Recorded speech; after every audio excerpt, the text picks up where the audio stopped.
Halo teman-teman, pasti udah gak asing ya dengan cara menurunkan fungsi AX pangkat N. Caranya, tinggal taruh pangkatnya ke depan, terus kita salin seperti biasa. Bedanya, pangkatnya menurun, tadinya N sekarang berkurang jadi N-1. Contohnya, kalau kita punya fungsi 4X pangkat 3, maka turunannya jadi, pindahkan 3 ke depan, 4 dan X-nya ikut. Tapi sekarang bukan X pangkat 3 lagi, berkurang jadi X pangkat 2. Jadi kalau kita selesaikan jadi 12X kuadrat. Gampang ya? Nah, gimana kalau ada fungsi baru yang isinya adalah fungsi tadi tapi dipangkatin 7? Nah, ini adalah salah satu bentuk fungsi komposisi, artinya fungsi yang dimasukin ke fungsi lain lagi.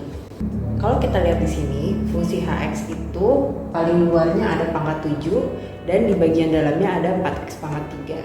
Nah, untuk mengerjakan fungsi kayak gini, kita bekerja dari luar ke dalam. Jadi, pertama, gampangnya kita bikin turunan fungsi luar, kita kalikan dengan turunan fungsi dalam.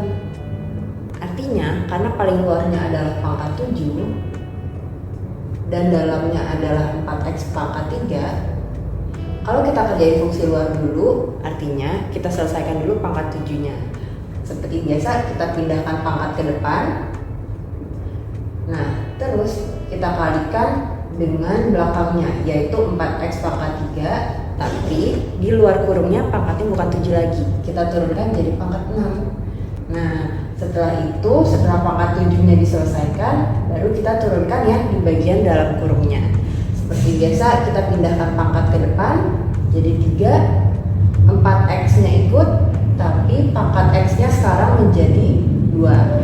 Dan kalau kita selesaikan, hasilnya jadi, kita gabungkan dulu konstanta dan koefisien yang bisa dikalikan. 7 dikali 3 dikali 4, hasilnya adalah 84. Nah, X-nya X pangkat 2. Bagaimana dengan 4X pangkat 3 dipangkatin 6? Di beberapa soal pilihan ganda bentuk seperti ini gak usah kalian pangkatin sampai selesai. Jadi begini aja udah ada jawabannya. Gampang kan? Ada contoh soal lagi nih, tapi tunggu part 2 ya.